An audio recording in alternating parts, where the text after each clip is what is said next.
समस्त नमस्कार पे आम गत क्लास रे यूनिट 2 संस्कृत शिक्षण देखी जो किसी विधि विषय पे देखते पे उदय शंकर जहाँ बुक रू आज क्लास पे आम संस्कृत जो अच्छा कवि मैंने आम एसएसबी टीजीटी सिलेबस हो आरएसटी सिलेबस हो एसएसडी सिलेबस हो ए समस्त सिलेबस पे जो कवि परिचय अच्छी आम से कवि मानकर मुख्य रचनार आज किसी परिचयात्मक अध्ययन करवा कवि मान विषय भी पढ़ा ता सहित से रचनार पात्र हो मुख्य कथा जो रही सबू से विषय अध्ययन करवा से देश काल ए समस्त प्रकार परिचयात्मक अध्ययन करवा आ प्रश्न जोटी जोटी पे होमें सांगरे आलोचना करके जीवा कि कौटी कौन प्रश्न आसूँ कई प्रश्न आसूँ ठीक अच्छे पे आ जो मैंने पूर्व क्लास गुड़िक पे देखी ना जो मैंने नुआ क्लास विजिट करके देखुचे एवं से मैंने प्लेलिस्ट की जीव प्लेलिस्ट जाई पे यूनिट 6 कवि परिचय प्रथम क्लास कराई रखाई पे है तुम्हें चाहिए यूनिट 6 पूर्व क्लास को जाई देखिपर आगुरी जो क्लास होमर ता सहित पीयूआई क्यू डिस्कसन कराई 22 टी 23 टी खंडे क्लास अच्छी पे पीयूआई क्यू मॉक टेस्ट ये सब प्रकार जो अच्छी आम जो क्लास होता पे से जो प्लेलिस्ट रही है तुम्हें देखिपर ता सहित कंटेंट पार्टर पे अन्य जो विषय गुड़िक रही संस्कृत शिक्षण को नहीं हो कि ग्रामर पार्ट हो जहाँ पे सब क्लास से समस्त प्रकार क्लास गुड़िक प्लेलिस्ट अच्छी तुम्हें से जाए चेक कर नब तेज आज आमर मुख्य कौन लक्ष्य पे ना आज आम संस्कृत कवि मानकर जो कृति गुड़िक रही से कृति गुड़िक देखा ता सहित पात्र मानकर परिचय से देश काल नायक नायिका किए यही सब विषय को देखा मुख्य घटना गुड़िक देखी नवा जो मैंने नुआ अच्छ चैनल को सब्सक्राइब कर ऑल नोटिफिकेशन ऑन कर नब जहाँद्वारा समस्त प्रकार अपडेट तुमको ठीक समय पहुँची पार आउ जो मैंने आम सहित जोड़े चाहूँ से मैंने टेलीग्राम ग्रुप रे पे संस्कृत सौभाग्यम सर्च मारी तुम्हें टेलीग्राम रे जॉइन हो पार ता सहित व्हाट्सएप चैनल पे तुम्हें जॉइन हो पार तार लिंक कमेंट बॉक्स रे डिस्क्रिप्शन बॉक्स रे पे देदेवी डिस्क्रिप्शन बॉक्स पे जो तुम सब टाइटल लिखा हो वीडियो है से क्लिक कले तुमको तले लिंक शो कर सहित कमेंट बॉक्स रे पे पिन करदेवी तुम्हें से चाहिए ग्रुप रे जॉइन हो पार ठीक अच्छे पे तेज चल विलंब करवानी आगू जावा ये पे आम जोगाजोग मध्यम तुम ये सीधा संस्कृत सौभाग्यम सर्च मार नब यूट्यूब रे हो टेलीग्राम रे हो व्हाट्सएप चैनल हो पे सर्च मारे तुमको आम चैनल लोगो आसीज और सब्सक्राइब कर पे ऑल नोटिफिकेशन ऑन कर नब यूट्यूब रे जब समस्त नोटिफिकेशन आसो टेलीग्राम जॉइन कर ग्रुप रे समस्त प्रकार इनफॉरमेशन पीडीएफ जहाँ भी अपलोड पाई है तेज चल पे आम कंटेंट को जीवा आम कंटेंट देखा आज कौन कौन कौन कंटेंट सब रही तो पे आमर प्रथम सिलेबस किए अच्छा कवि देख पे जो भी एग्जाम हो तुम प्रथम सिलेबस लक्ष्य करवा सिलेबस कौन कौन अच्छी कवि परिचय सिलेबस जी कवि अच्छा से ना जब तुम मन रखि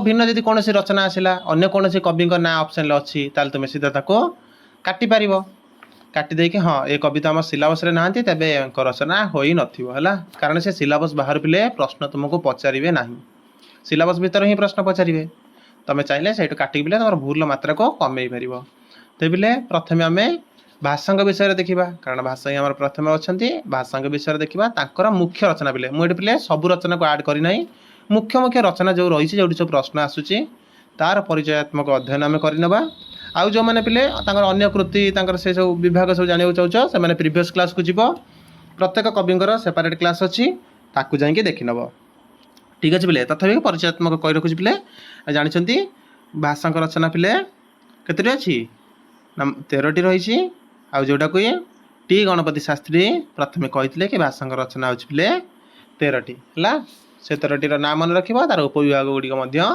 मन रखिए पे तेरे मुख्य रचना भितर कौट आस पे गोटे ना स्वप्नवास बद्धतम ये स्वप्नवास बद्धतम कौन अच्छी देखीदे महाकवि भाषा द्वारा रचित प्रसिद्ध संस्कृत नाटक स्वप्नवास बद्धतम ये गोटे नाटक पे तार मुख्य चरित्र गुड़िक आम देखीदे कारण पात्र परिचय भी पचारुची ए नायक किए नायकर देश कौटी एमती प्रश्न आसूँ तेरे नायक होती पे उदयन है मुख्य चरित्र जो रहिले मुख्य चरित्र नायक है उदयन तांकर मंत्री पिले जो गंधरायण है तेरे उदयन कौटिकार राजा से पचार उदयन देश कौटी ना उदयन है पे बत्स देशर राजा है ये नाटकर नायक से पचारा नायक किए तुम कहीपर उदयन से कौ देशर राजा ना बत्स देशर राजा ठीक अच्छे तापर आसले योगंधरायण योगंधरायण मंत्री जी राज्यर मंगल पिले योजना प्रस्तुत करते बासवदत्ता को लुचई रखी तापर पिले आसिले बसंतक बसंत कहले राजा उदयन प्रिय बंधु बा विदूषक ठीक अच्छे तापर ऋणमय ऋण ऋणवान हेले उदयन सेनापति है तापर पिले स्त्री चरित्र ये तो पात्र तुम पिले जदि पचरे बेस पचर नायक किए नायिका किए से देश कौटी है ताकू भल भाव मन रख तारे बासवदत्ता बासवदत्ता पिले ये प्रश्न आसाला एलटीआर है बासवदत्ता देश कौटी ये पिले प्रश्न आसाला बासवदत्ता हेले अवंतीर राजकुमारी है तेणु अवंतिका कहुए अवंतिका क्या कहुए पिले ना बासवदत्ता को अवंतिका कहुए तेज तापर चलो मिनट पिले हाँ देख पिले टिके लुचिगल हाँ देख तापर आसिले ए बासवदत्ता अवंतीर राजकुमारी एवं राजा उदयन प्रथम पत्नी राजा उदयन दुई जन को विवाह करते पिले प्रथम विवाह करते क्या ना बासवदत्ता को द्वितीय विवाह करते पद्मावती को है तेबे से नाटकर किसी अंश अवंतिका नाम छद्मवेश रुहति से जो पद्मावती पाखे थे से कौन होते बोले ना अवंतिका नाम थे पद्मावती होती मगधर राजकुमारी एटा पे मन रख मुख्य मुख्य कथा से पचारे है मगधर राजकुमारी पद्मावती से राजा उदयन द्वितीय पत्नी ठीक अच्छे तापर आगू जा आउ जो गौण पात्र गुड़िक रही किए किए ना दर्शक जड़े रही दर्शक किए दर्शक होती मगधर राजा बा पद्मावती भाई है पद्मावती भाई है दर्शक ब्रह्मचारी ब्रह्मचारी पिले से घटना वस्तु आसुँच मझे सूचना दौरान आसिकी कथा ये मन रखा दरकार नहीं बस मन रख दर्शक कथा मन रख पद्मावती आ उदयन कथा मन रख बासवदत्ता कथा मन रख ता सहित योगनारायण नाटी मन रखे पिले ठीक अच्छे तापर मैंने रही अन्य धात्री धात्री पिले पद्मावती पालित माँ बा आम जो धाई कहते पिले है धाई माँ कहते जी आमको पालित लालन पालन करती से पद्मावती पालित माँ हेले धात्री तापसी पिले आश्रम रोकवा जड़े सन्यासी से कथा वस्तु पे आस स्वप्न बासवदत्ता सब पात्र रही विजया पिले कौशंबी प्रसाद द्वारपालिका देख पिले ये मुझे केवल ओस्टेट आरएसटी एसएसडी यही सब लक्ष्य कर पात्र परिचय दूसरी यही पात्र परिचय तुमको पीजीटी लेवल तुमको साहाय्य कर ठीक अच्छे तेणु भल भाव देखी नब तार पिले सूत्रधार नाटकर प्रारंभ में प्रस्तावना करुवा व्यक्ति को आम कौन कहती ना सूत्रधार कहती ठीक अच्छे यही नाटक में राजा उदयन और बासवदत्ता मधुर प्रेम संपर्क तथा मंत्री योगनारायण देश प्रेम और कूटनीति को अति चमत्कार भाव में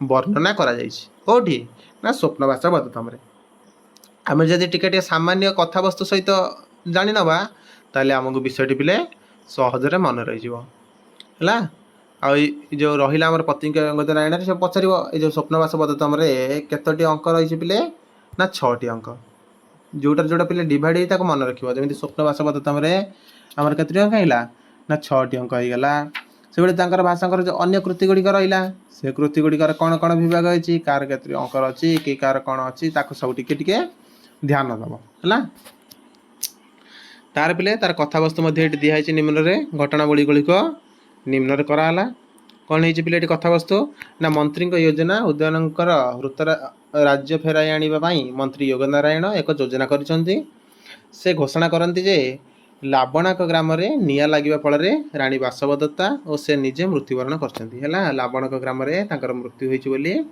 से पिले घोषणा कर कौन कर छद्मवेश बासवदत्ता को जड़े अवंतिका छद्मवेश भाव में मगधर राजकुमारी पद्मावती पाखे न्यास भाव में रखिंट है न्यास रूप में पाखे छाड़ी मुझे आसी पर नेबी ये कौटिया कथा ये प्रथम अंकर कथा तेन लाबणाक वृत्तांत प्रथम अंक द्वितीय रहा पिले पद्मावती विवाह उदयन विवाह हम ते पद्मावती अनुराग राजकुमारी पद्मावती राजा उदयन प्रति आकर्षित होती तार बासवदत्ता दुख कथा भी कहुई बासवदत्ता निज स्वामी उदयन द्वितीय विवाह निज हाथ में विवाहर माल गुंथा पड़े जहाँ अत्यंत कष्टकर कारण निज स्वामी को सी आउ जन को टेकी दौरान बहुत स्वामीर बहुत से माला गुंथुंट से अति दुखद घटना तेणु से दुख प्रकाश कर चतुर्थ अंक कौन है ना प्रमोद वन वृत्तांत अच्छी से वन भितर समस्त बस उद्यान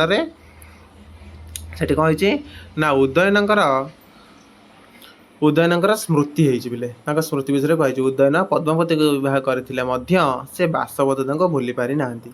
ବଗିଚାରେ ବିଦୂଷକ ବସନ୍ତକଙ୍କ ସହ କଥା ହେବା ବେଳେ ସେ ବାସବଦତ୍ତାଙ୍କୁ ମନେ ପକାଇ କାନ୍ଦିଛନ୍ତି। ଏହାକୁ ବାସବଦତ୍ତା ଲୁଚି ରହିକି ଦେଖିଛନ୍ତି। ସେ ବି ସେଠି ସେତେବେଳେ ସେ ଉଦ୍ୟାନରେ ଥିବେ, ଇଏ ରାଜା କାନ୍ଦୁଥିବାର ସେ ତାଙ୍କୁ ଦେଖିବେ। ଠିକ୍ ଅଛି। ଏଠି ପଦ୍ମାବତୀ ଆସିବେ। ପଦ୍ମାବତୀ ଆସିଲେ ତାଙ୍କ ଏଠି ମୋର ଫୁଲର ରେଣୁ ପଡ଼ିଯାଇଛି, ଏଇଭଳି ପିଲେ କଥା ଏଠି ଅଛି ସବୁ। ତାର ପଞ୍ଚମ ଅଙ୍କରେ କ'ଣ ହେଇଛି ବିଲେ ନା ସମୁଦ୍ର ଗୃହର ବର୍ଣ୍ଣନା କରାହେଇଛି। ପଦ୍ମାବତୀଙ୍କ ମୁଣ୍ଡ ବ୍ୟଥା ହେବାରୁ ସେ ସମୁଦ୍ର ଗୃହରେ ଶୋଇଛନ୍ତି ବୋଲି ରାଜା ଶୁଣିବାକୁ ପାଆନ୍ତି। ସେଠାରେ ରାଜା ଅପେକ୍ଷା କରୁଥିବା ବେଳେ ଶୋଇପଡ଼ନ୍ତି। ସେ ଯାଇଛନ୍ତି, ସେ ସେଠି ଅଛନ୍ତି, ଦେଇକି ଯାଇ ସେଠି ପିଲା ଅପେକ୍ଷା କରୁ ସେ ଶୋଇପଡ଼ିଥିବେ। ତାପରେ ଏଠି ସ୍ୱପ୍ନରେ ତାଙ୍କର ମିଳନ ହେଇଛି କାହା ସହିତ? ବାସବଦତ୍ତାଙ୍କ ସହିତ। ବାସବଦତ୍ତା ପଦ୍ମାବତୀଙ୍କୁ ଦେଖି ଆସି ଶୋଇଥିବା ବ୍ୟକ୍ତିଙ୍କୁ ପଦ୍ମାବତୀ ଭାବି ତାଙ୍କ ପାଖରେ ଶୋଇପଡ଼ନ୍ତି।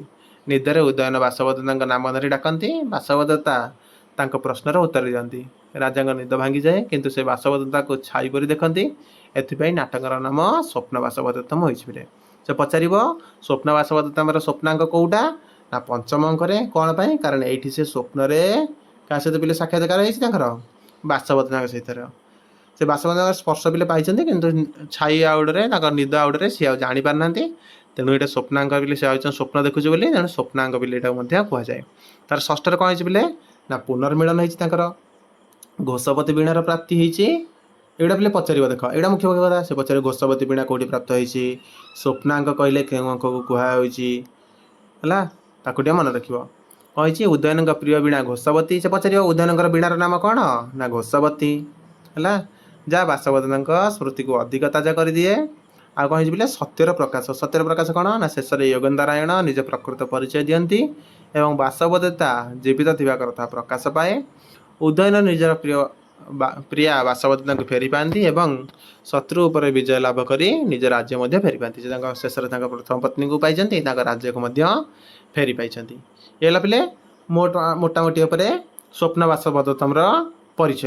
ଆମେ ଜାଣିଲେ ଏଠି ନାୟକ କିଏ ହେଲେ? ନାୟକ ହେଲେ ଉଦୟନ, ନାୟିକା ହେଲେ ବାସବଦତ୍ତା, ତାପରେ ଆଉ ଜଣେ ନାୟିକା ହେଲେ ପଦ୍ମାବତୀ। ସେ ଆମର ବାସବଦତ୍ତା ହେଲେ ଅବନ୍ତୀର ରାଜକୁମାରୀ। ଠିକ୍ ଅଛି। ଆଉ ପଦ୍ମାବତୀ ହେଲେ ଆମର କେଉଁଠିକା ରାଜକୁମାରୀ ପିଲେ? ପଦ୍ମାବତୀ ଆମର ଏଠି ଦେଖିଗଲେ ପଦ୍ମାବତୀ, ଗୋଟେ ମିନିଟ୍ ପିଲେ, ହଁ ପଦ୍ମାବତୀ ହେଲେ ମଗଧ ରାଜକୁମାରୀ। ଆଉ ପଦ୍ମାବତୀଙ୍କର ଭାଇ ହେଲେ ଦର୍ଶକ। ଏଇସବୁ କଥା ପିଲେ ଏଠି ରହିଛି ହେଲା, ତାକୁ ମନେ ରଖିବ। ପ୍ରଥମ ହେଲା ଲବଣାକ ବୃତ୍ତାନ୍ତ, ଦ୍ୱିତୀୟରେ ହେଲା ପଦ୍ମାବତୀଙ୍କ ସହ ବିବାହ, ଦ୍ୱିତୀୟ ତୃତୀୟରେ ପିଲେ ହେଇଛି। ଏଠି ସବୁ ପିଲେ ରେଖା ହେଇଛି ହେଲା, ଯୋଉଠି ଯୋଉଠି କଥା ଅଛି ତାକୁ ଆମେ ଦେଖିନେଲେ ମନେ ରଖିଲେ। ପଞ୍ଚମ ଅଙ୍କଟା ମନେ ରଖିବ, କାରଣ ଏଟା ସ୍ୱପ୍ନାଙ୍କ ବୋଲି କୁହାଯାଉଛି। ଆଉ ଘୋଷବତୀ ବୀଣା ହେଲା ଉଦୟନଙ୍କର ବୀଣା ନାମ ହେଲା। ତାର ପିଲେ ଆସିଲା ରଘୁବଂଶମ, କାଳିଦାସଙ୍କର ମୁଖ୍ୟ ଏକ ରଚନା ରଘୁବଂଶମ। ତେବେ ଆମେ ରଘୁବଂଶକୁ ମଧ୍ୟ ଟିକେ ଦେଖିନେବା। ରଘୁବଂଶରେ କ'ଣ କ'ଣ ସବୁ କଥା ରହିଛି ତାକୁ ଟିକେ ଦେଖିଦେବା। ମହାକବି କାଳିଦାସଙ୍କ ଦ୍ୱାରା ରଚିତ ପ୍ରସିଦ୍ଧ ମହାକାବ୍ୟ ରଘୁବଂଶମ। ରଘୁବଂଶର ଅନେକ ପ୍ରଭାବଶାଳୀ ରାଜାମାନଙ୍କର ଜୀବନ ଉପରେ ଆଧାରିତ। ଏହି ମହାକାବ୍ୟରେ ସୂର୍ଯ୍ୟବଂଶର 31 ଜଣ ରାଜା ପିଲେ ଏଠି ଅଛି। ଆଉ ଗୋଟେ ଗୋଟେ ଜାଗାରେ ପିଲେ ତମ 29 ମଧ୍ୟ ଦେଇଥିବ ହେଲା।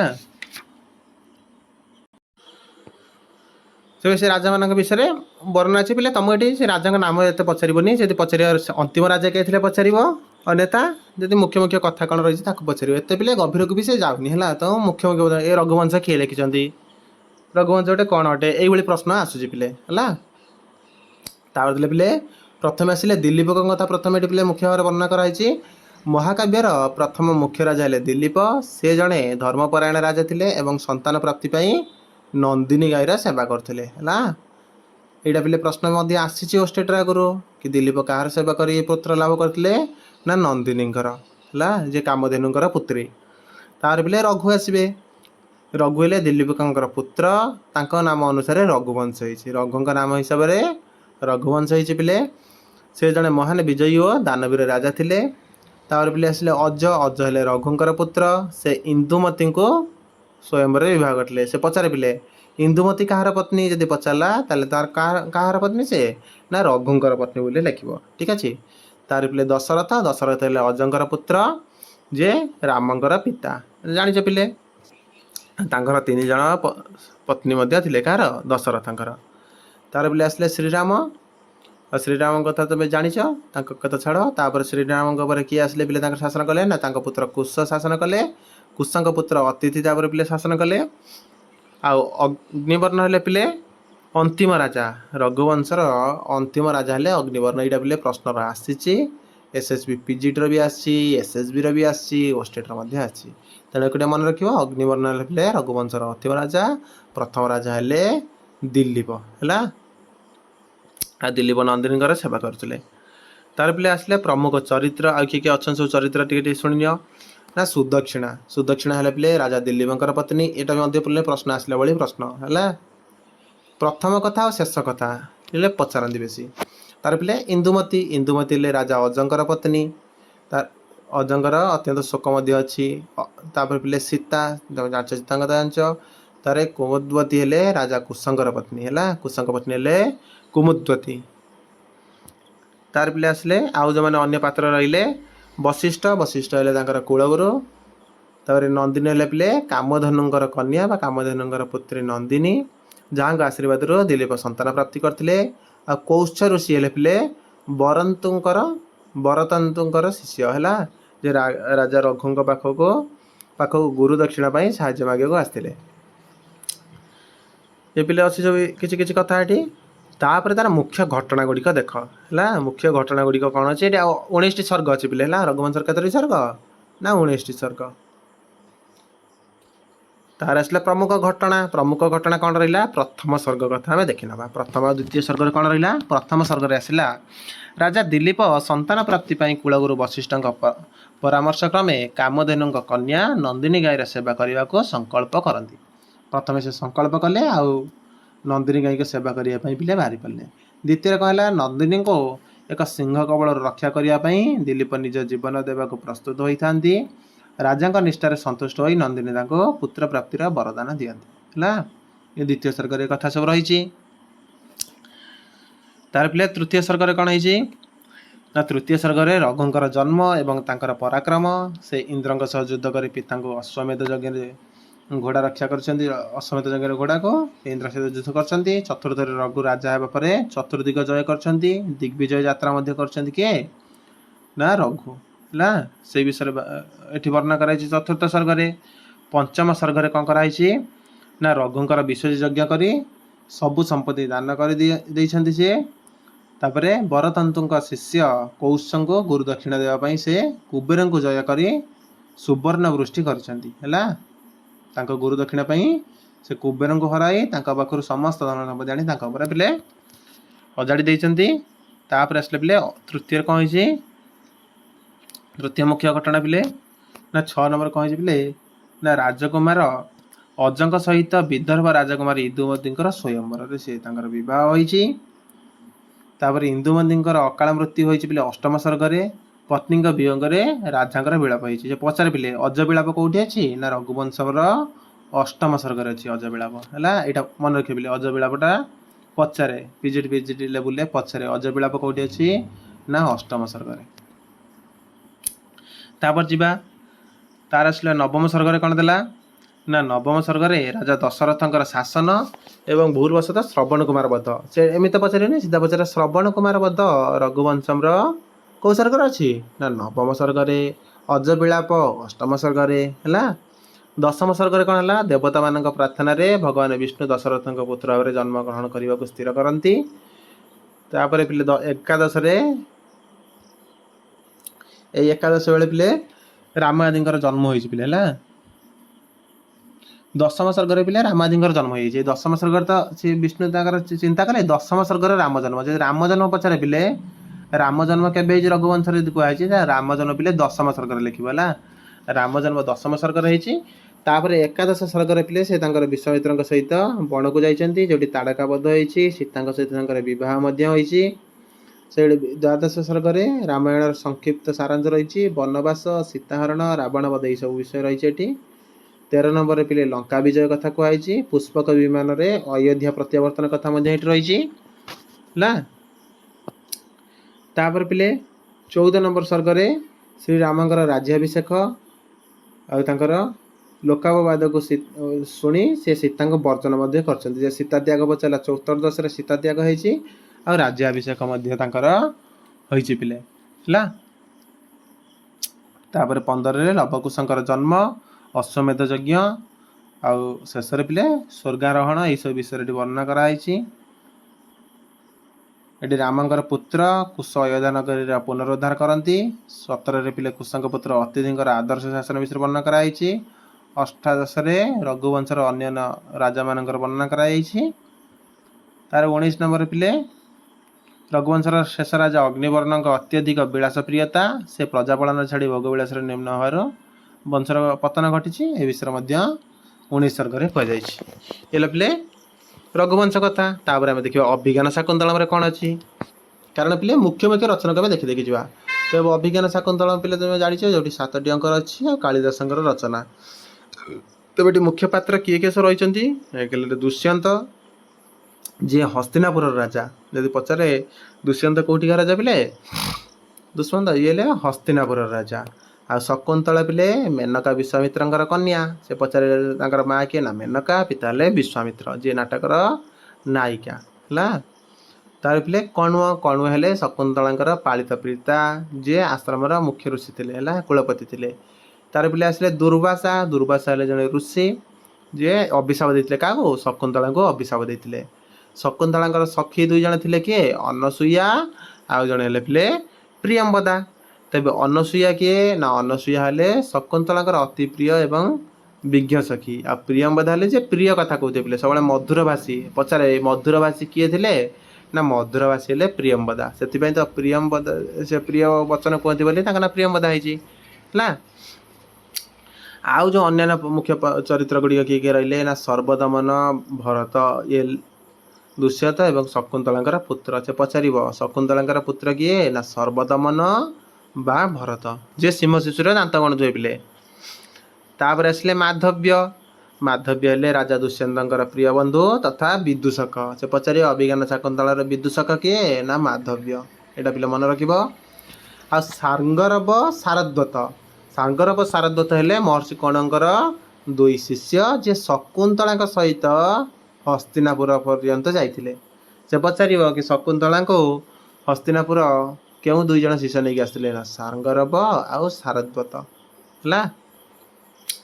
ତାର ପିଲେ ହେଲେ ଗୌତମୀ ହେଲେ ଜଣେ ପିଲେ କଣଙ୍କ ଆଶ୍ରମର ଜଣେ ବୃଦ୍ଧା ତାପସୀ, ଯିଏ ଶକୁନ୍ତଳାଙ୍କୁ ବହୁତ ଭଲ ପାଉଥିବେ ପିଲେ।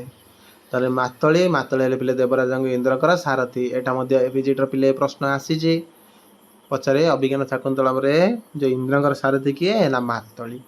ତାର ପିଲେ କାଶ୍ୟପ ବା ମାରିଚ ହେଲା। କାଶ୍ୟପ ଯିଏ, ମାରିଚ ସିଏ ହେଲେ ଦେବତା ମାନଙ୍କର ପିତା, ଜଣେ ମହାନ ଋଷି ହେଲା। ହେମକୂଟ ପର୍ବତରେ ନିବାସ କରୁଥିଲେ। ସେ ପଚାରେ ଯେଉଁ ମାରିଚଙ୍କ ଆଶ୍ରମ କେଉଁଠି ଥିଲା? ନା ହେମକୂଟ ପାଖରେ। ଠିକ୍ ଅଛି। ତାର ଅଦିତି ପିଲେ ମହର୍ଷି କାଶ୍ୟପଙ୍କର ପତ୍ନୀ। ଦିତିଙ୍କ ଗର୍ଭରୁ ରାକ୍ଷସ ମାନେ ଜନ୍ମ ହୋଇଥିଲେ। ଆଉ ଅଦିତିଙ୍କ ଗର୍ଭରୁ କିଏ ଜନ୍ମ ହୋଇଥିଲେ? ଅଦିତିଙ୍କ ଗର୍ଭରୁ ଦେବତା ମାନେ ଜନ୍ମ ହୋଇଥିଲେ, ଯାହା ପୌରାଣିକ କଥାରେ ପିଲେ ରହିଛି। ତାର ପିଲେ ଧୀବର ତ ଜାଣିଥିବ, ଯିଏ ମାଛ ପାଇଥିଲେ, ମାଛ ପେଟରୁ ପିଲେ ଆଉ ମୁଦିଟିକୁ ପାଇକି ରାଜାଙ୍କୁ ନେଇକି ଦେଇଥିଲେ। ତାପରେ ତାଙ୍କର ସବୁ କଥା ମନେ ପଡ଼ିଥିଲା। ତେବେ ଆମେ ଦେଖିନେବା ଆଗକୁ ସେ ବିଷୟରେ ସବୁ ଅଛି। ପ୍ରଥମ କେଉଁ ଅଙ୍କରେ କ'ଣ ସବୁ ଅଛି ତାକୁ ଦେଖିବା। ଆଉ ଅଙ୍କ ଗୁଡ଼ିକର ନାମ ମଧ୍ୟ ମନେ ରଖିବ ପିଲେ। ପ୍ରଥମ ଅଙ୍କର ନାମ ହେଲା ଆଶ୍ରମ ପ୍ରବେଶ ହେଲା। ଆଶ୍ରମ ପ୍ରବେଶରେ କ'ଣ ହେଇଛି? ନା ମୃଗୟା ଆଶ୍ରମ ପ୍ରବେଶ। ପ୍ରଥମେ ହେଲା ମୃଗୟା କରିବା ପାଇଁ ଯାଇଛନ୍ତି ଦୁଷ୍ୟନ୍ତ, ଆଉ ତାଙ୍କର ଚାଳକ ମଧ୍ୟ ଆଗରେ ବସିଛନ୍ତି। ସେଠି କ'ଣ ହେଇଛି ପିଲେ? ନା ରାଜା ଦୁଷ୍ମନ୍ତ ମୃଗୟା ସମୟରେ ଏକ ହିରଣ ପିଛା କରି କଣ ଋଷିଙ୍କ ଆଶ୍ରମରେ ପହଞ୍ଚିଛନ୍ତି। ଆଉ ସେଠି ସିଏ ଶକୁନ୍ତଳାଙ୍କ ସହିତ ଭେଟ ହୋଇଛି ତାଙ୍କର। ଶକୁନ୍ତଳାଙ୍କୁ ତାଙ୍କ ସଖୀ ଅନସୂୟା ଏବଂ ପ୍ରିୟବଦାଙ୍କ ସହ ଗଛରେ ପାଣି ଦେଉଥିବାର ଦେଖି ତାଙ୍କ ସୌନ୍ଦର୍ଯ୍ୟରେ ମୁଗ୍ଧ ହୋଇଯାଇଛନ୍ତି। କିଏ? ଆମର ଦୁଷ୍ୟନ୍ତ ହେଲା। ତାପରେ ଦ୍ୱିତୀୟ ଅଙ୍କରେ ଆଶ୍ରମରେ ନିବାସ କରିଛନ୍ତି ସିଏ। ପ୍ରବେଶ ନିବାସ ହେଲା। ତାପରେ ଏଠି କ'ଣ ହେଇଛି? ସେ ପ୍ରେମରେ ପଡ଼ିଯାଇଛନ୍ତି। କାହାର? ଶକୁନ୍ତଳାଙ୍କର ପ୍ରେମରେ ପଡ଼ିଛନ୍ତି। ସେଥିରେ ମଜି ସେ ଶିକାର ତ୍ୟାଗ କରି ସେ ଆଶ୍ରମରେ ରହିଛନ୍ତି, ତାଙ୍କ ସହିତ ପିଲେ ବୁଲିଛନ୍ତି ହେଲା। ତାପରେ ରାକ୍ଷସ ଭୟ, ଋଷିକୁମାର ମାନଙ୍କର ଯଜ୍ଞରୁ ସେ ରାକ୍ଷସ ମାନଙ୍କ ଭୟକୁ ଦୂର କରିଛନ୍ତି। ଆଶ୍ରମରେ କିଛି ଦିନ ରହିବାକୁ ମଧ୍ୟ ଅନୁରୋଧ କରିଥିବା ଋଷିକୁମାର ମାନେ ସେ ରହିଛନ୍ତି କିଛି ଦିନ। ତାର ପିଲେ ତୃତୀୟ ଅଙ୍କରେ କ'ଣ ହେଇଛି? ନା ମିଳନ, ଯେଉଁଠି ପ୍ରେମର ନିବେଦନ କରିଛନ୍ତି ଶକୁନ୍ତଳା ଏବଂ ରାଜା ଦୁଷ୍ୟନ୍ତ, ଉଭୟଙ୍କ ମଧ୍ୟରେ ପ୍ରେମର ଆଦାନ ପ୍ରଦାନ ହୋଇଛି। ତାପରେ ସଖୀମାନଙ୍କ ସହାୟତାରେ ଦୁଷ୍ୟନ୍ତ ଶକୁନ୍ତଳାଙ୍କ ମଧ୍ୟରେ ପ୍ରେମାଳାପ ମଧ୍ୟ ଆଗକୁ ବଢ଼ିଛି। ତାର ପିଲେ ସେ ଗାନ୍ଧର୍ବ ବିବାହ କରିଛନ୍ତି, ଉଭୟ ବିବାହ କରିଛନ୍ତି। ତାପରେ କ'ଣ ହେଇଛି ପିଲେ ଚତୁର୍ଥ ଅଙ୍କରେ ତାପରେ ସେ ବିବାହ କଲା ପରେ ତାଙ୍କର ମାତାଙ୍କର ଖବର ଆସିବ ପିଲେ କି କିଛି କାମ ଅଛି ତୁମେ ଆସି ପହଞ୍ଚ। ସେ ବ୍ରତ କରିଥିବେ, ବ୍ରତ ଭାଙ୍ଗିବା ପାଇଁ ସେ ଦୁଷ୍ୟନ୍ତଙ୍କୁ ଖବର ଦେଇ ପଠାଇବେ। ଦୁଷ୍ୟନ୍ତ ପଳାଇଥିବେ। ତାପରେ ୟାଙ୍କୁ ସେ ମୁଦ୍ରିକା ଦେଇଯାଇଥିବେ ପିଲେ। ସେଇ ମୁଦ୍ରିକାଟି ନେଇ ଇଏ ଯିବେ ଶକୁନ୍ତଳା ତାଙ୍କୁ ଦେଖା କରିବା ପାଇଁ। ଯେତେବେଳେ ଚତୁର୍ଥ ଅଙ୍କରେ କ'ଣ ହେବ ନା ଦୁର୍ବାସାଙ୍କ ଅଭିଶାପ, ଦୁଷ୍ୟନ୍ତଙ୍କ ରାଜଧାନୀ ଫେରିବା ପରେ ଶକୁନ୍ତଳାଙ୍କୁ ତାଙ୍କର ଚିନ୍ତାର ମଗ୍ନ ଥିବାବେଳେ ଅତିଥି ଭାବେ ଆସିଥିବା ଦୁର୍ବାସା ଋଷିଙ୍କୁ ଦେଖିପାରିନାହାନ୍ତି। ଏଠି କ'ଣ ହେଇଛି ପିଲେ ମୁଖ୍ୟ ଭାବରେ କହି ରଖୁଛି। ସେ କ'ଣ ହେଇଛି ପିଲେ ଯେତେବେଳେ ସେ ଆସିଥିବେ ଭିକ୍ଷା ନେବା ପାଇଁ ଦୁର୍ବାସା, ସେତେବେଳେ ଶକୁନ୍ତଳା ଏଠି ବସି ରାଜାଙ୍କ ପ୍ରେମରେ ତାଙ୍କ ଭାବନାରେ ବୁଡ଼ିକି ଥିବେ। ସେ ତାଙ୍କର ଡାକୁଥିବେ କି ଭିକ୍ଷା ଦିଅ, ଇଏ ଆଉ ଶୁଣିବେ ନାହିଁ। ଯେଉଁଥିପାଇଁ ସେ ରାଗି ତାଙ୍କୁ ଅଭିଶାପ ଦେବେ, ତୁମେ ଯାହା କଥା ଏବେ ମନରେ ଭାବୁଛ ସିଏ ତୁମକୁ ଭୁଲିଯାଉ ହେଲା। ତେଣୁ ଏଇଭଳି ସେ ଭାବି ତାଙ୍କୁ ଅଭିଶାପ ଦେଇଛନ୍ତି ପିଲେ। ତ ଯାହା ଚିନ୍ତାରେ ମଗ୍ନ ଅଛୁ ସେ ତ ଭୁଲିଯିବ ବୋଲି ଏଇଭଳି ଅଭିଶାପ ଦେଇଛନ୍ତି। ତାପରେ କ'ଣ ହେଇଛି ପିଲେ ତାଙ୍କ ସଖୀମାନେ ଏହା ଶୁଣି ବହୁତ ଦୁଃଖୀ ହୋଇଛନ୍ତି। ଆଉ ସିଏ ଯାଇ ତାଙ୍କୁ କହୁଛନ୍ତି ସଖୀମାନଙ୍କ ଅନୁରୋଧ ଋଷି କୁହନ୍ତି ଯେ କୌଣସି ଅଭିଜ୍ଞ ଚିହ୍ନ ଯଦି ଥିବ ତେବେ ତୁମକୁ ସେ ପ୍ରଭାବରୁ ଦୂର ହେବ। ସଖୀମାନେ ଅନୁରୋଧ କରୁଛନ୍ତି, ଯେତେବେଳେ ସେ କହିଛନ୍ତି ଉପାୟ ଦେଇଛନ୍ତି କି ଯେ ତାଙ୍କର କୌଣସି ପ୍ରକାର ବସ୍ତୁ ତୁମ ପାଖରେ ଥିବ, ସେ ବସ୍ତୁ ଯଦି ଦେଖିବେ ତାହେଲେ ସେ ସବୁ କଥା ପୁଣି ମନେ ପକାଇ ପାରିବେ। ତାର പിന്നെ ବିଦାୟର ଦୃଶ୍ୟ ହେଇଛି ପିଲେ। ଏଠି ବିଦାୟ ଦିଆହେଇଛି ଶକୁନ୍ତଳାଙ୍କୁ ଅନ୍ତିମରେ। ସେ ଯାଇଛନ୍ତି ହସ୍ତିନାପୁରକୁ ହେଲା।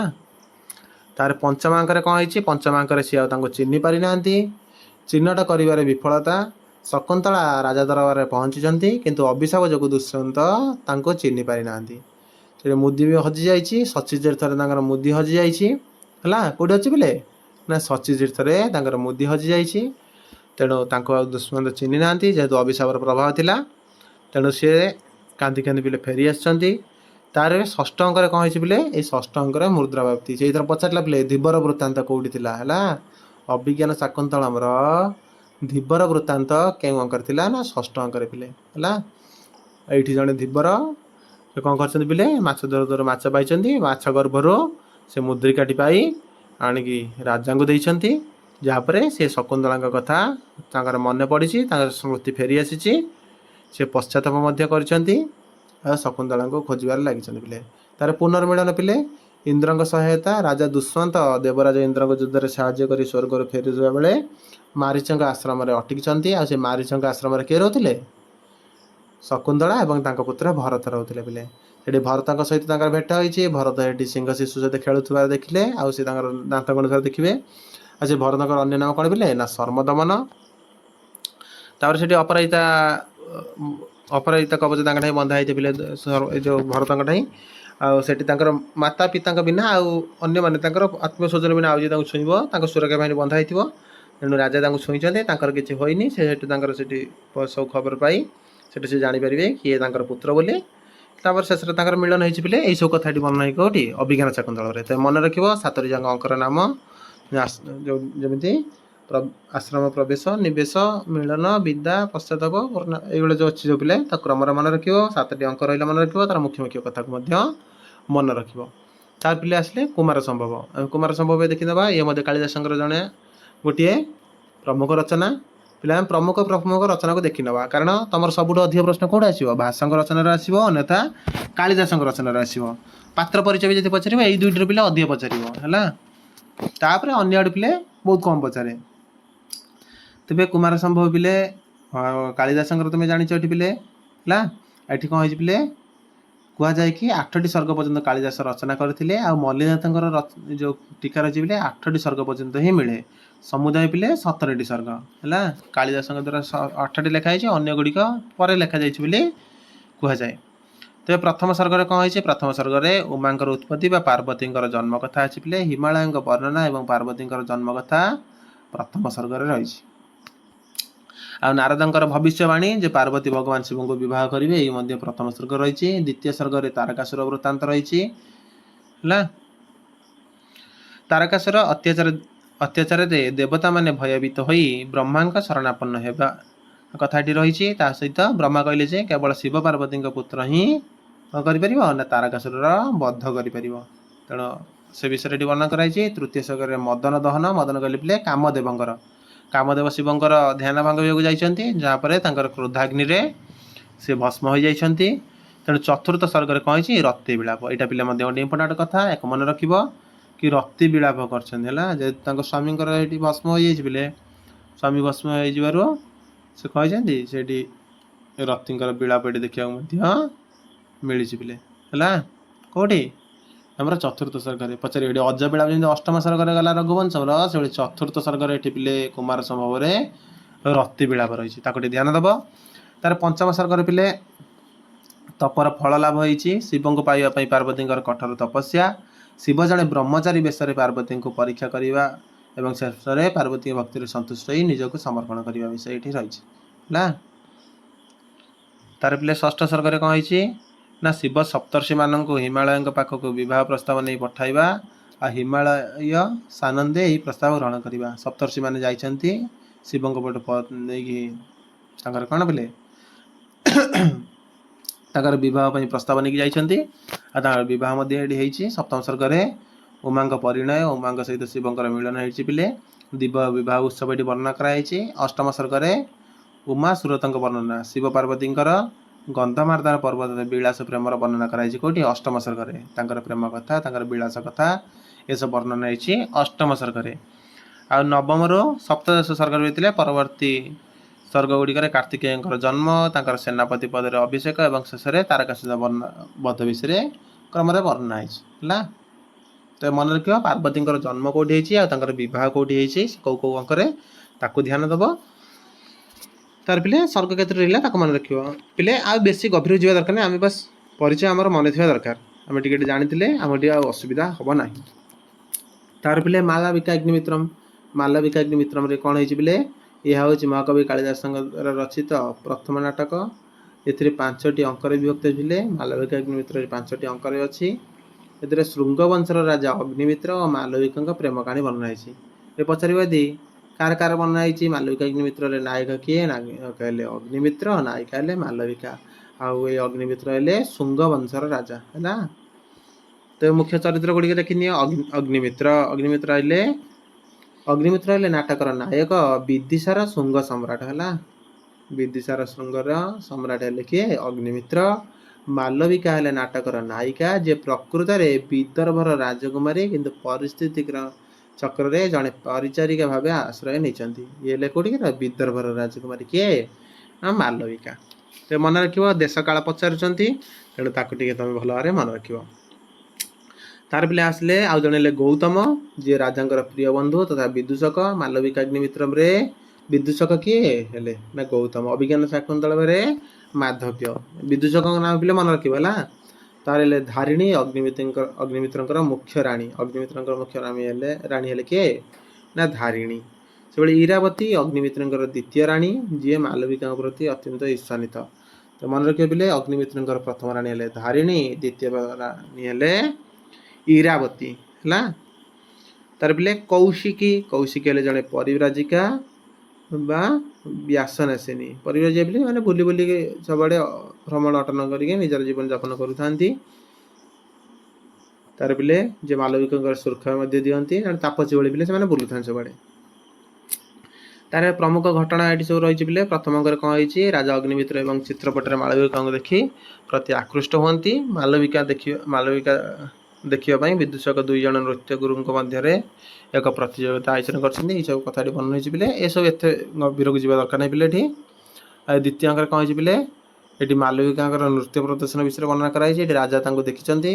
ତୃତୀୟ ଅଙ୍କରେ ଦୋହଦ କର୍ମ ଓ ଅଶୋକ ବୃକ୍ଷ କଥା ଏଠି ବର୍ଣ୍ଣନା କରାଯାଇଛି, ଯେଉଁଠି ରାଣୀ ଧାରିଣୀଙ୍କ ଆହତ ଗୋଡ଼ ଯୋଗୁଁ ସେ ମାଳବିକାଙ୍କୁ ଅଶୋକ ଗଛକୁ ପାଦରେ ସ୍ପର୍ଶ କରିବାକୁ ପଠାନ୍ତି, ଯାହାଫଳରେ ଗଛଟି ଶୀଘ୍ର ଫୁଲିବ। ଏହି ସମୟରେ ରାଜା ଓ ମାଳବିକା ଗୁପ୍ତ ସାକ୍ଷାତ ହୋଇଛି, ରାଣୀ ଇରାବତୀ ତାଙ୍କୁ ଦେଖିଛନ୍ତି ହେଲା। ତା ଚତୁର୍ଥ ଅଙ୍କରେ କ'ଣ ହେଇଛି ପିଲେ ନା କାରାବାସ ଓ ମୁଦିର କୌଶଳ। କାରାବାସରେ କ'ଣ ହେଇଛି ପିଲେ ନା ରାଣୀ ଧାରିଣୀ ମାଳବିକାଙ୍କୁ ଭୂତଳ କାରାଗାରରେ ବନ୍ଦୀ କରନ୍ତି। ଏଠି ସେ ବନ୍ଦୀ କରି ରଖିଛନ୍ତି ଯେହେତୁ ସେ ତାଙ୍କ ସ୍ୱାମୀଙ୍କ ସହିତ ଆଡ଼ୁଆଳରେ ମିଶୁଥିଲେ, ତେଣୁ ବିଦୂଷକ ଗୌତମ ନିଜକୁ ଏକ ସର୍ପ କାମୁଡ଼ିଥିବା ଭଳି ଅଭିନୟ କରି ରାଣୀଙ୍କ ଠାରୁ ତାଙ୍କର ସର୍ପ ମୁଦ୍ରା ଚିହ୍ନିତ ମୁଦ୍ରା ହାସଲ କରନ୍ତି ଏବଂ ସେହି ମୁଦ୍ରା ଦ୍ୱାରା ମାଳବିକାଙ୍କୁ ମୁକ୍ତ କରନ୍ତି। କିଏ ମୁକ୍ତ କଲେ ତାହେଲେ ତାଙ୍କ ବିଦୂଷକ ତାଙ୍କୁ ମୁକ୍ତ କରାଇଛନ୍ତି। ପଞ୍ଚମ ଅଙ୍କରେ ପିଲେ ହେଇଛି ପରିଚୟ ପ୍ରାପ୍ତି ଓ ମିଳନ। ଅଶୋକ ଗଛରେ ଫୁଲ ଫୁଟିବା ଏବଂ ରାଜାଙ୍କର ପୁତ୍ର ବସୁମିତ୍ରଙ୍କ ଯୁଦ୍ଧ ବିଜୟ ଖବର ଆସେ। ଶେଷରେ ଜଣାପଡ଼େ ଯେ ମାଳବିକା ହେଉଛନ୍ତି ବିଦର୍ଭର ରାଜକୁମାରୀ, ତାଙ୍କର ପ୍ରକୃତ ପରିଚୟ ଜାଣିବା ପରେ ରାଣୀ ଧାରିଣୀ ସନ୍ତୁଷ୍ଟ ହୋଇ ତାଙ୍କୁ ରାଜାଙ୍କ ସହ ବିବାହ କରିଛନ୍ତି ହେଲା। ଏଇ ଯେଉଁ କଥା ପିଲେ ଏଠି ବର୍ଣ୍ଣନା କରାଯାଇଛି। ତାପରେ ପିଲେ ଦଶ କୁମାର ଚରିତମ୍। ଏବେ କାଳିଦାସଙ୍କ କଥା ଗଲା ବେଳେ ଆମେ ଦଶ କୁମାର ଚରିତମ୍ ଦଣ୍ଡିଙ୍କ ରଚନା ଦେଖିବା। ପିଲେ କ୍ଲାସ୍ ଟିକେ ଲମ୍ବା ହେଇପାରେ, ତଥାପି ତୁମେ ତାକୁ ଦେଖିନେବ ହେଲା। ଗୋଟେ କ୍ଲାସ୍ ପିଲେ ଅଛି, ଅଧା ଅଧା କରିବ ସେ ପିଲେ ଦେଖିନେବ। ଆଜି ଆମେ ଏଇଟା କମ୍ପ୍ଲିଟ୍ କରିନେବା କିଛି ବାଟ। এইটা পিলে নହେଲେ দশ কুমার চরিত্রটা ଦେଖିଦେବା। ଆଉ ଗୋଟେ ପାର୍ଟ 2ରେ ଆମେ ପିଲେ ଆଉ ଗୋଟେ କ୍ଲାସ୍ରେ ଆଉ କିଛି ବିଷୟ ଦେଖିନେବା ଅବଶିଷ୍ଟକୁ ହେଲା। ଏଇ ଦଶ କୁମାର ଚରିତମ୍ଟି ଦେଖି ରଖିବା। ତ ଚାଲ ପିଲେ ଦଶ କୁମାର ଚରିତମ୍। ଦଶ କୁମାର ଚରିତମ୍ ହେଲା ଦଣ୍ଡିଙ୍କର ହେଲା। ଦଣ୍ଡିଙ୍କର ଦଶ କୁମାର ଚରିତମ୍, ଯେଉଁଠି 10 ଜଣ ରାଜକୁମାରଙ୍କ କଥା ବର୍ଣ୍ଣନା କରାହେଇଛି। ଏ 10 କୁମାର ରାଜକୁମାରଙ୍କ ନାମ ମନେ ରଖିବ। ଏଲ୍ଟିଆର ମଧ୍ୟ ପଚାରିଥିଲା, ତା ପୂର୍ବରୁ ମଧ୍ୟ ଆରେଷ୍ଟର ମଧ୍ୟ ପଚାରିଛି। ତେବେ ପ୍ରଥମେ ହେଲେ ରାଜବାହନ, ଦ୍ୱିତୀୟରେ ଉପହାର ବର୍ମାନ, ତାପରେ ଅପହାର ବର୍ମା, ମିତ୍ରଗୁପ୍ତ, ମନ୍ତ୍ରଗୁପ୍ତ, ପ୍ରମତି, ବିଶ୍ରୁତ, ଅର୍ଥପାଳ, ସୋମଦତ୍ତ, ପୁଷ୍ପୋଦ୍ଭବ। ଏଇଭଳି ଭାବରେ 10 ଜଣ ରାଜକୁମାର ରହିଛନ୍ତି। ଆଉ ତାଙ୍କର ପରିଚୟ ମଧ୍ୟ ଦେଖିଦେବା। ରାଜବାହନ ହେଲେ ମଗଧର ରାଜକୁମାର, ଇଏ ହେଲେ ମୁଖ୍ୟ ନାୟକ ହେଲା। 10 କୁମାର ଚରିତମ୍ରେ ନାୟକ ଯଦି ପଚାରିଲା କିଏ ଲେଖିବ ତମେ ପିଲେ ନା ରାଜବାହନ ହେଲା। ତାପରେ ପିଲେ ଉପହାର ବର୍ମା ହେଲେ ଇଏ ହେଲେ ବିଦେହର ରାଜକୁମାର। ଅପହାର ବର୍ମା ହେଲେ ଉପହାର ବର୍ମାଙ୍କର ଭାଇ, ଇଏ ମଧ୍ୟ ସେଇଠିକାର। ମିତ୍ରଗୁପ୍ତ ହେଲେ ମଗଧର ମନ୍ତ୍ରୀଙ୍କ ପୁତ୍ର। ମଗଧ ମନ୍ତ୍ରୀଙ୍କ ପୁତ୍ର କିଏ ନା ମିତ୍ରଗୁପ୍ତ। ତାପରେ ମନ୍ତ୍ରଗୁପ୍ତ ସିଏ ମଧ୍ୟ ଜଣଙ୍କର ମନ୍ତ୍ରୀଙ୍କର ପୁତ୍ର। ତାପରେ ଏମାନେ ଅଛନ୍ତି ପିଲେ ପ୍ରମତି ହେଲେ ସୁମତିଙ୍କର ପୁତ୍ର। ବିଶ୍ରୁତ ହେଲେ କୁମାରମାନଙ୍କ ମଧ୍ୟରୁ ଜଣେ ସାହସୀ ବୀର। ଅର୍ଥପାଳ ହେଲେ କାମନ୍ଦକୀଙ୍କ ପୁତ୍ର। ଏଇଟା ପିଲେ ମନେ ରଖିବ କିଏ କାହା ପୁତ୍ର। ଏ ତମକୁ ଏଠି ନ ପଚାରି ପିଲେ ପିଜିଟି ଲେବୁଲରେ ପଚାରିପାରେ। ସୋମଦତ୍ତ ହେଲେ ପିଲେ ରାଜବାହନଙ୍କର ଜଣେ ବିଶ୍ୱସ୍ତ ସାଥୀ।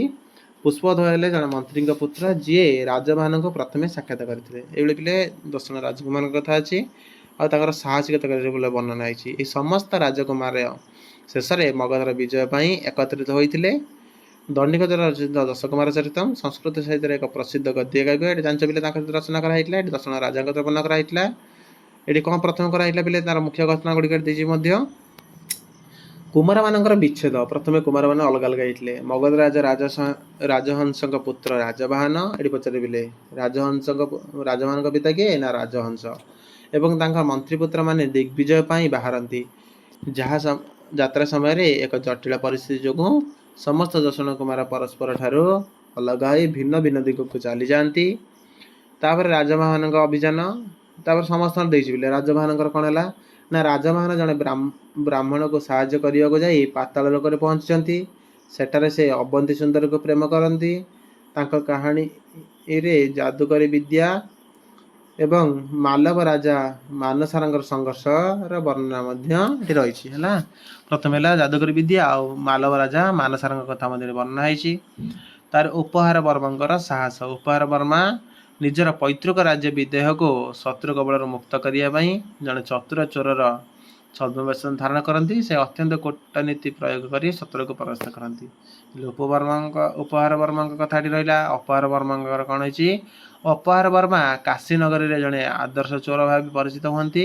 ସେ ଗରିବମାନଙ୍କୁ ସାହାଯ୍ୟ କରିବା ପାଇଁ ଧନୀମାନଙ୍କୁ ଲୁଟି ତାଙ୍କର ଧନ ଆଣି ଗରିବମାନଙ୍କୁ ଦେଇ ଦେଉଥିବେ। ସମସ୍ତ ସାମାଜିକ ଚିତ୍ର ଗୁପ୍ତଚର ବ୍ୟବସ୍ଥା ଦେଖିବାକୁ ମିଳେ ଏଠି। ତାପରେ ପ୍ରମତିଙ୍କର ପ୍ରେମ କାହାଣୀ। ପ୍ରମତି କ'ଣ ହେଲେ ନା କୁମାର ପ୍ରମତି ଏକ ବନ ମଧ୍ୟରେ ଶୋଇଥିବା ବେଳେ ଶ୍ରାବସ୍ତୀର ରାଜକୁମାରୀ ଏଠି ପିଲେ ଦେଇଛି ହେଲା। ଏଗୁଡ଼ା ମନେ ରଖିବ। ଶ୍ରାବସ୍ତୀର ରାଜକୁମାରୀ ନବମଲ୍ଲିକା, ତାଙ୍କୁ କିଏ ଭଲ ପାଇଲେ ନା ପ୍ରମତି ହେଲା। କୁମାର ପ୍ରମତି ତାଙ୍କ ଭିତରେ ତାଙ୍କର ପ୍ରେମ ବିବାହ ହେଇଛି। ଛଦ୍ମବେଶରେ ଧାରଣ କରି ରାଜପ୍ରସାଦରେ ପ୍ରବେଶ କରିଛନ୍ତି। ତାଙ୍କ ପ୍ରେମ ମଧ୍ୟ ସଫଳ ହୋଇଛି। ତାର ଆସିଲେ ମିତ୍ରଗୁପ୍ତଙ୍କର ସମୁଦ୍ର ଯାତ୍ରା। ମିତ୍ରଗୁପ୍ତ ସମୁଦ୍ର ଯାତ୍ରା କରିଛନ୍ତି। ଗୁପ୍ତଙ୍କର କାହାଣୀରେ ସମୁଦ୍ର ଯାତ୍ରା, ରାକ୍ଷସଙ୍କ ସହ ସାକ୍ଷାତ, ଜଟିଳ ପ୍ରଶ୍ନୋତ୍ତର ଏସବୁ କଥା ପିଲା ଏଠି ବର୍ଣ୍ଣନା କରାହେଇଛି। ତା ସହିତ ଓଷ୍ଠବର୍ଣ୍ଣ ବର୍ଜିତ କାହାଣୀ ଗୋଟେ ମଧ୍ୟ ରହିଛି ପିଲା ଏଠି। ଓଷ୍ଠବର୍ଣ୍ଣ ବର୍ଜିତ କାହାଣୀ କ'ଣ ନା କୁମାର ମନ୍ତ୍ରଗୁପ୍ତଙ୍କ କାହାଣୀର ଏକ ବିଶେଷତ୍ୱ ହେଉଛି ଯେ ତାଙ୍କର ପ୍ରେୟସୀ ତାଙ୍କ ଓଠକୁ କାମୁଡ଼ି ଦେଇଥିବାରୁ ସେ କହିବା ବେଳେ ଓଷ୍ଠୀୟ ବର୍ଣ୍ଣ ଗୁଡ଼ିକ ଉଚ୍ଚାରଣ ଆଉ କରିପାରୁନଥିବେ। ଆଉ ଏହାର ଦୃଷ୍ଟାନ୍ତ ଆମକୁ ଦଣ୍ଡିଙ୍କର ରଚନାରେ ମଧ୍ୟ ଦେଖିବାକୁ ମିଳେ। ସେହି ସବୁ ବର୍ଣ୍ଣର ଉପଯୋଗ ନକରି ମଧ୍ୟ ତାଙ୍କ ରଚନାରେ ଶ୍ଲୋକର ରଚନା କରିଛନ୍ତି। ତେଣୁ ପିଲା ଏଇଭଳି ଗୋଟେ କଥା ରହିଛି ଆଉ। ତାପରେ କୁମାରମାନଙ୍କର ପୁନର୍ମିଳନ। ଶେଷରେ କୁମାରମାନଙ୍କର ପୁନର୍ମିଳନ ମଧ୍ୟ ହୋଇଛି। ଶେଷରେ ସମସ୍ତ 10 ଜଣ କୁମାରମାନଙ୍କର ପୁନର୍ମିଳନ ହେଇଛି, ସେମାନେ ଏକତ୍ରିତ ହୋଇ ଲଢ଼ିଛନ୍ତି ଆଉ ମଗଧର ବିଜୟ ମଧ୍ୟ ହୋଇଛି ହେଲା। ଆଉ ଗୋଟିଏ ରହିଲା ପିଲେ ଅବନ୍ତୀ ସୁନ୍ଦରୀ କଥା। ଇଏ ମଧ୍ୟ ଦଣ୍ଡିଙ୍କ ରଚନା ଅବନ୍ତୀ ସୁନ୍ଦରୀ କଥା। ଦଣ୍ଡିଙ୍କ ପର୍ଯ୍ୟନ୍ତ ପିଲେ ପଢ଼ିନେବା, ଆଉ ନେକ୍ସଟ କ୍ଲାସ୍ରେ ଅନ୍ୟ କବିମାନଙ୍କ କଥା ପଢ଼ିନେବା ହେଲା। ମହାକବି ଦଣ୍ଡିଙ୍କ ଦ୍ୱାରା ରଚିତ ଅବନ୍ତୀ ସୁନ୍ଦରୀ କଥା ହେଉଛି ଦଶକୁମାର ଚରିତମର ଏକ ପରିବର୍ଦ୍ଧିତ ଏବଂ ପ୍ରାଞ୍ଜଳ ସଂସ୍କରଣ। ଏଥିରେ ମୁଖ୍ୟତଃ ମଗଧ ରାଜକୁମାର ରାଜବାହନ ଏବଂ ମାଲବ ରାଜକୁମାରୀ ଅବନ୍ତୀ ସୁନ୍ଦରୀଙ୍କ ପ୍ରେମ ଓ ସଂଘର୍ଷର ବର୍ଣ୍ଣନା ରହିଛି। କେଉଁଠି? ଦଶକୁମାର ଚରିତମରେ। ଦଶକୁମାର ଚରିତମ ନେଇଥିଲେ ଅବନ୍ତୀ ସୁନ୍ଦରୀ କଥାରେ ହେଲା। ଏଇ ଯେଉଁ ଅବନ୍ତୀ ସୁନ୍ଦରୀ କଥାଟା କାହା ଭିତରେ ବର୍ଣ୍ଣନା ହେଇଛି? ଦଶକୁମାର ଚରିତରେ ଆମେ ରାଜବାହନ କଥା ଦେଖିଲେ, ପ୍ରଥମ ସର୍ଗ ରାଜବାହନ ଆଉ ଅବନ୍ତୀ ସୁନ୍ଦରୀଙ୍କ ପ୍ରେମ କଥା। ତେଣୁ ତାର ଭିତରେ ଥିଲେ ମଧ୍ୟ ୟାକୁ ପୁଣି ଆଉ ଭଲ ଟିକେ ବର୍ଣ୍ଣନା କରାଯାଇଛି ବୋଲି ଏଠି କେଉଁଠି? ଅବନ୍ତୀ ସୁନ୍ଦରୀ କଥାରେ। ତା ମୁଖ୍ୟ ଚରିତ୍ରରେ କିଏ ରହିଛନ୍ତି? ରାଜବାହନ, ଯିଏ ହେଲେ ମଗଧର ବୀର ରାଜକୁମାର ହେଲା, ଯିଏ ନିଜର ଶୌର୍ଯ୍ୟ ଓ ସୌନ୍ଦର୍ଯ୍ୟ ପାଇଁ ପ୍ରସିଦ୍ଧ। ଅବନ୍ତୀ ସୁନ୍ଦରୀ ହେଲେ ମାଲବର ଅତ୍ୟନ୍ତ ସୁନ୍ଦରୀ ରାଜକୁମାରୀ। ଏଇଟା ମନେ ରଖିଲେ। ଅବନ୍ତୀ ସୁନ୍ଦରୀ କୋଉଠିକାର? ନା ମାଲବ ଦେଶର। ରାଜବାହନ ହେଲେ ମଗଧ ଦେଶର। ମାନସାର ହେଲେ, ମାନସାର କିଏ? ନା ଅବନ୍ତୀ ସୁନ୍ଦରୀଙ୍କ ପିତା ଆଉ ମଗଧର ଚିରଶତ୍ରୁ ହେଲେ ମାନସାର। ପୁଷ୍ପୋଦ୍ଭବ ରାଜବାହନଙ୍କର ବିଶ୍ୱସ୍ତ ସଖୀ। ପୁଷ୍ପୋଦ୍ଭବରେ ସଖା ପିଲେ ହେଲା, ଯିଏ ତାଙ୍କୁ ରାଜକୁମାରୀଙ୍କ ସହ ଭେଟ କରିବାରେ ସାହାଯ୍ୟ କରୁଛନ୍ତି। ବିଦ୍ୟାଧର ହେଲେ ଜଣେ ମାୟାବୀ ଦେବତା, ଯାହାଙ୍କ ସାପ କାରଣରୁ ନାଟକରେ ଚମତ୍କାରିତା ଆସିଥାଏ। ଆଉ ପ୍ରମୁଖ ଘଟଣା ଗୁଡ଼ିକ ଦେଇଛି। ରାଜବାହନଙ୍କ ମାଲବ ଆଗମନ। ରାଜବାହନ ନିଜର ସଖୀମାନଙ୍କ ଠାରୁ ଅଲଗା ହେବା ପରେ ମାଲବ ଦେଶରେ ପହଞ୍ଚିଛନ୍ତି। ସେଠାରେ ସେ ନିଜର ବନ୍ଧୁ ପୁଷ୍ପୋଦ୍ଭବଙ୍କୁ ଭେଟିଛନ୍ତି, ଯିଏ ମାଲବ ରାଜପ୍ରସାଦ ସହିତ ଜଡ଼ିତ ହୋଇଥାନ୍ତି। ଉଦ୍ୟାନରେ ପ୍ରଥମ ସାକ୍ଷାତ କ'ଣ ହେଇଛି ବୋଲେ? ନା ପୁଷ୍ପୋଦ୍ଭବଙ୍କ ସହାୟତାରେ ରାଜବାହନ ଛଦ୍ମବେଶରେ ରାଜକୀୟ ଉଦ୍ୟାନରେ ପ୍ରବେଶ କରିଛନ୍ତି। ସେଠାରେ ଅବନ୍ତୀ ସୁନ୍ଦରୀଙ୍କ ସହ ତାଙ୍କର ସାକ୍ଷାତ ହୋଇଛି ଏବଂ ଉଭୟଙ୍କର ଦେଖାରେ ପରସ୍ପର ଅନୁରାଗରେ ମଧ୍ୟ ପଡ଼ିଛନ୍ତି। ସେଠି ମାୟାବୀ ହଂସର ଭୂମିକା ମଧ୍ୟ ବର୍ଣ୍ଣନା କରାଯାଇଛି। ନାଟକରେ ଏକ କୃତ୍ରିମ ମାୟାବୀ ହଂସର ବର୍ଣ୍ଣନା କରାଯାଇଛି, ଯାହା ପ୍ରେମୀ ଯୁଗଳଙ୍କୁ ଏକାଠି କରିବା ପାଇଁ ବାର୍ତ୍ତା ପହଞ୍ଚାଇବାରେ ମୁଖ୍ୟ ଭୂମିକା ଗ୍ରହଣ କରିଛି। କିଏ? ସେ ହଂସଟି। ତାପରେ ଗାନ୍ଧର୍ବ ବିବାହ ବା କାରାବାସ ହେଇଛି। ରାଜବାହନ ଅବନ୍ତୀ ସୁନ୍ଦରୀଙ୍କ ଗୁପ୍ତରେ ଗାନ୍ଧର୍ବ ବିବାହ କରିଛନ୍ତି, କିନ୍ତୁ ରାଜା ମାନସାର ଏହି କଥା ଜାଣିବା ପରେ କ୍ରୋଧିତ ହୋଇ ରାଜବାହନଙ୍କୁ ବନ୍ଦୀ କରନ୍ତି। ସେ ଗୋଡ଼ରେ ଏକ ମାୟାବୀ ରୂପା ଶିକୁଳି ବାନ୍ଧି ଦିଅନ୍ତି। ଏସବୁ କେଉଁଠି? ରାଜବାହନଙ୍କର। ତାର କ'ଣ ହେଇଛି? ନା ଶିକୁଳି ଓ ରହସ୍ୟର ମୁକ୍ତି ତାପରେ ବର୍ଣ୍ଣନା କରାଯାଇଛି। ରାଜବାହନଙ୍କ ପାଦରେ ଲାଗିଥିବା ସେହି ମାୟାବୀ ଶିକୁଳିଟି ହଠାତ୍ ଜଣେ ବିଦ୍ୟାଧର ପୁରୁଷରେ ପରିଣତ ହୁଏ। ସେହି ବିଦ୍ୟାଧର ଜଣକ ଅଭିଶାପ ଯୋଗୁଁ ଶିକୁଳି ହୋଇଥିଲେ ଏବଂ ମଗଧର ରାଜାମାନଙ୍କର ସ୍ପର୍ଶରେ ସେ ଶାପମୁକ୍ତ ହେବେ ବୋଲି ଥିଲା। ଆଉ ସେ ମଗଧ ରାଜାଙ୍କ ଯେତେବେଳେ ସହିତ ସ୍ପର୍ଶ ହେଇଛି ରାଜବାହନଙ୍କ ସହିତ, ତେଣୁ ସେ ମୁକ୍ତ ହୋଇଛନ୍ତି। ତାର ପିଲେ ସମାପ୍ତି ହେଇଛି। ମିଳନ ହେଇଛି, ତାଙ୍କର ଶେଷରେ ମିଳନ ହେଇଛି।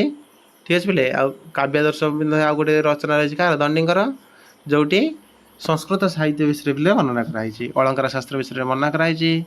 ଆଉ ଏଠି କ'ଣ ହେଇଛି ପିଲେ? ନା ପରିଚ୍ଛେଦ ରହିଛି। କାବ୍ୟାଦର୍ଶ ମୁଖ୍ୟତଃ 3ଟି ପରିଚ୍ଛେଦ ରହିଛି। ଆଉ ଏଠି ପ୍ରାୟ 660ଟି ଶ୍ଲୋକ ମଧ୍ୟ ପିଲେ ରହିଛି। ଆଉ ପରିଚ୍ଛେଦ ଅନୁଯାୟୀ ବିଷୟବସ୍ତୁ ମଧ୍ୟ ରହିଲା ପିଲେ। ଏ ପିଲେ ଏସବୁ ପଚାରିବନି ପିଲେ ହେଲା, ତମକୁ ଏସବୁ ବିଷୟ ଏତେ ପଚାରିବ ନାହିଁ। ଯେତିକି ଆମର ମୁଖ୍ୟ କ'ଣ ଥିଲା? ନାୟକ ନାୟିକା ପାତ୍ର ପରିଚୟ। କାବ୍ୟ ଯଦି ପଚାରିବ, କାବ୍ୟ ଦର୍ଶନର ରଚୟିତା କିଏ ବା ସେତିକି ପଚାରିବ ହେଲା। ଏଠି ଆଉ ସେ କାବ୍ୟ ଭାବ୍ୟ ବିଷୟରେ ତମକୁ ପଚାରିବ ନାହିଁ।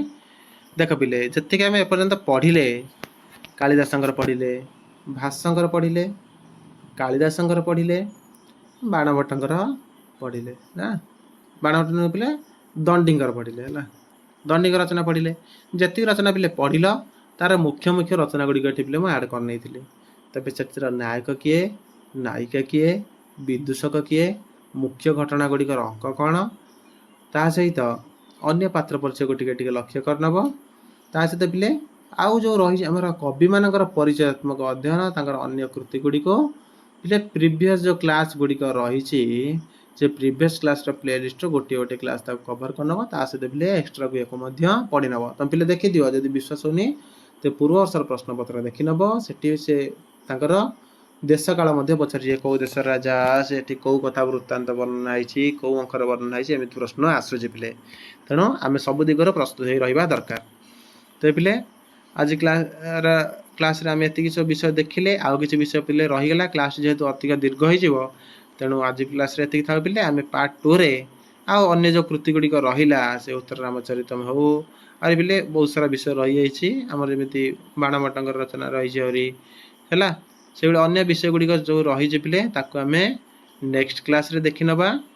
ठीक अच्छे पिले तार भूमिका हो पात्र मानकर परिचय हो आउ जहाँ रहा पिले आम नेक्स्ट क्लास रे देखि नबा। से पर्यंत पिले तुम्हें माने निजर प्रिपरेशन को जारी रख ये क्लास भी देख आउ तो सांगसाथी मान निश्चय पिले शेयर कर क्लास तुमको ठीक लगुच। देख पिले आउ थे कही रखुच्छी कौन कौन आम एपर्यंत पढ़ी सारी पिले यूनिट 1 ना यूनिट 1 संस्कृत शिक्षण यूनिट 2 संस्कृत शिक्षण यूनिट 3 संस्कृत शिक्षण सिटी बुक रू पिले भल भाव में कवर कर तुम प्ले स्टोर तक देखिपर ता सहित प्रीवियस ईयर क्वेश्चन जिते पिले संस्कृत अच्छी ताकू डिस्कसन मुझे देखिपर। तापर उदय शंकर झा बुक रू डॉक्टर उदय शंकर झा बुक रू जो रही विषय संस्कृत शिक्षण ताकू पढ़ुले चली देखी ना ग्रामर किसी क्लास होती परिच्छेद मेघदूत ये सब किसी क्लास सब होती पिले तुम्हें सब चैनल प्लेलिस्ट देखिपर। तो पिले आज ये पुणी देखा नेक्स्ट क्लास अवशिष्ट जो अंश गुड़ी रहा देखी ना। तो पिले रही क्लास तुमको केमी लगुच निश्चय फीडबैक जनइब। जगन्नाथ समस्त कल्याण करंतु। धन्यवाद।